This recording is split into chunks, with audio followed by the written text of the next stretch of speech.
ऐसा ही नहीं हो जाता कोई जैन मुनि कि सड़कों पर निर्वस्त्र चल पड़े, बड़ी मेहनत करी होती है, नहीं संभव है, वरना नहीं कर पाओगे।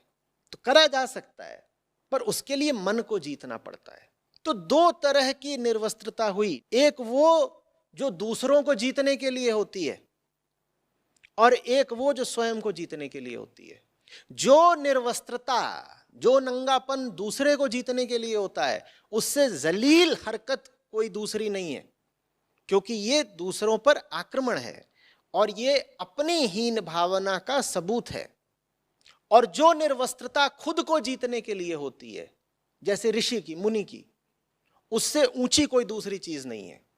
तो अब ये आप जाने, आपकी अंतरात्मा जाने, आपकी अंदरूनी ईमानदारी जाने कि आप अगर कम कपड़े पहनने की बात कर रही हैं तो आपके भीतर संतत्व जग गया है इसलिए कम कपड़े पहनने की बात कर रही हैं, या आपके भीतर एक आक्रामक राक्षस जगा हुआ है इसलिए आप कम कपड़े पहनने की बात कर रही हैं।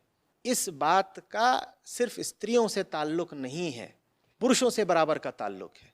और इस बात का सिर्फ कपड़ों से ताल्लुक नहीं है, इस बात का आपकी जीवन की हर गतिविधि से ताल्लुक है। तुम जो कुछ भी सिर्फ इसलिए कर रहे हो कि दूसरों की नजर में ऊंचे उठ सको, या दूसरों के मन पे कब्जा जमा सको, या दूसरों को अपनी ओर देह बनकर आकर्षित कर सको, वो गलत है, गलत है, गलत है।